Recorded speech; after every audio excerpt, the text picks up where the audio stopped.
বাঙালি ঘুম থেকে উঠেই কী হবে সবজি আর কী হবে সবজি, চা খাবে না তার আগে সবজির খবর। তো যাই হোক, আমার শ্বশুরমশাই সবজি নিয়ে হাজির। তো আমার শ্বশুরমশাই নিয়ে চলে এসেছে আজকে মাছ, শাক, অনেক সবজি। তারপরে আমার নিয়ে চলে এসেছে আমার শাশুড়ি মায়ের প্রিয় খাদ্য মুড়ি। কিন্তু আমাদের প্রিয় খাদ্য নয়, বাঙালি মানে প্রিয় খাদ্য মুড়ি, কিন্তু আমার একদম পছন্দ নয়। আমাদের বাড়ির অধিকাংশ কেউই খায় না। আমার মা তো রেগে গেছে প্রচণ্ড, মনে হয় দেখে মনে হচ্ছে যে রেগে গেছে, যে মুড়িটা কেউ ঢেলে দিল না, নিচে নিজেই ঢালছে। যাই হোক, ঢালা হয়ে গেছে। তারপরে আমার বেটুকে একটু মাথায় তেল দিয়ে দিল ভুলিয়ে, কেননা বাইরের ওয়েদার খুবই খারাপ আর আমার সোনাটার শরীর খুবই খারাপ। ওর মাথায় তেল দিয়ে দেওয়ার পরে ও বায়না ধরেছে ও ঠাকুমার কাছে যে আমি জেমস খাবো। তো ঠাকুমা ওকে ভুলিয়ে নিয়ে যাচ্ছে ওই রুমে, যে চলো টাকা বের করি, তারপরে আমরা জেমস কিনতে যাব। তো ও হাত পেতে আছে যে আমার হাতে প্রথমে দাও টাকাটা, তারপরে আমি যাব, কেননা ও ভাবছে যদি মিথ্যে হয় সেই কারণে। তো ও ঠাকুমা টাকা গুনতে দেরি করছে, তো ও অস্থির হয়ে যাচ্ছে। তো ও টাকা নিয়ে নেওয়ার পরই ও রওনা দিয়ে দিল, ও আর আমার মা রওনা দিয়ে দিল বাইরের দিকে। তো বাইরে রওনা দেওয়ার মাত্রই আমি বললাম একটু ঘুরে তাকাও, আমি তো ভিডিও বানাচ্ছি তোমার। তো কিছুতেই শোনে না, ওর মত্তহারা যে জেমস খাবো, বাইরে যাব, জেমস খাবো। বৃষ্টি পড়ছে কিন্তু তাও মানবে না যে ও মানে বাইরে যাব না। তো যাই হোক, ও তাকালো শেষমেশ। তারপরে আমি বাই বাই করে তাড়াহুড়ি করে রান্না করতে চলে এলাম। আমি অর্ধেক কাজ কমপ্লিট করে রেখেছি আগেই, কেননা আমি জানি যে আমার মেয়েটা একটু অস্থির হয়ে যায় ঘুমের মধ্যে। একটা বাজতে না বাজতে ওর ঘুমে অস্থির, সেই কারণে আমি চটপট চটপট করে রান্নাটা সেরে ফেললাম। প্রথমে আমি শাকটা টুকটুক টুকটুক করে বেছে নিয়েছি, তারপরে আমি শাকটা রান্না করার পরই আমড়াগুলো কেটে পড়ে আমড়ার চাটনি রেডি করতে গেছি। আমড়ার চাটনি একদম আমার শাশুড়িমা পছন্দ করেন না, আর আমার শ্বশুরমশাইয়ের খুবই পছন্দ। তো এই নিয়ে তুমুল যুদ্ধ, এর নিয়ে বিরোধিতা ভিডিও পাঠিয়েছি আমি, অবশ্যই দেখবেন সবাই। কেউ যদি না দেখে থাকেন তো অবশ্যই দেখবেন, আমার পেজটি ফলো করুন, অবশ্যই পেয়ে যাবেন আমড়ার চাটনির বিরোধিতাকে, মানে আমার মাকে। এবার বুঝেছেন?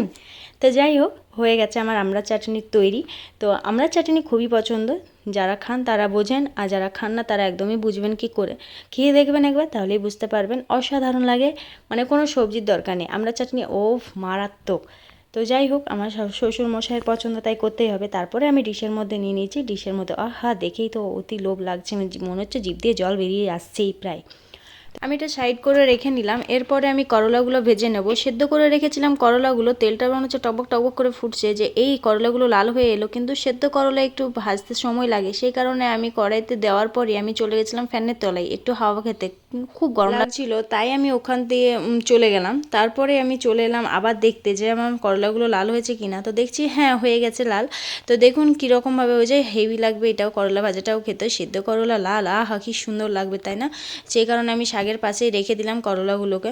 তো যাই হোক, হয়ে গেছে আমার সাইডে রাখা। এরপরে আমি কড়াইতে আবার তেল দেবো, কেননা মাছটা আমার বাকি আছে এখনও রান্না করতে। তো নুন হলুদ মাখানোই আছে, আর সাথে ডিমটাও আছে। তো ডিম ভেজে নিয়েছিলাম প্রথমে, তো তাই ডিমের ভিডিওটা নেওয়া হয়নি, তাই মাছ ভাজার ভিডিওটা দিয়ে দিলাম একটু। আমেরিকান মাছের ডিমটা খেতে অসাধারণ লাগে, পেঁয়াজ যে কোনো মাছেরই ডিম খেতে ভালো লাগে, কিন্তু আমেরিকান মাছটার ডিমটা একটু আলাদা, কেননা একদম মুরগির ডিমের ভাজার মতো লাগে, সেই কারণে অসাধারণ লাগে খেতে। পেঁয়াজ কুচি, টমেটো কুচি, লঙ্কা কুচি, একটু সামান্য রসুন কুচি, আদা কুচি দিলে অসাধারণ লাগে খেতে, ওটা দিয়ে ভাত পেরিয়ে যাবে। তো যাই হোক, আমার ওটা হয়ে গেছিলো আগেই। মাছ ভাজাও রেডি হয়ে গেছে, মাছগুলো আমি উপরে তুলে রেখেছি, বাকি মাছগুলো দিয়ে দিলাম। এরপরে এই মাছগুলো আমি তেল ঝরে গেছে, সেই কারণে আমি থালের মধ্যে আমি তুলে নিলাম। আর মাছ ভাজা দেখেই মনে হচ্ছে যে আমি মাছ ভাজাই খেয়ে নেবো। তো যাই হোক, আমার ঝোল রেডি হয়ে গেছে। ঝোলের মধ্যে আমি মাছ ভাজাগুলো দিয়ে দিয়েছি।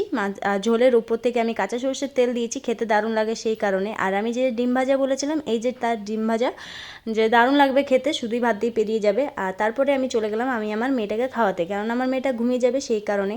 আমার ভিডিওটা দেখে অবশ্যই জানাবেন, লাইক করবেন কেমন লেগেছে, আর অবশ্যই যারা ফলো করেননি তারা ফলো করবেন। ধন্যবাদ।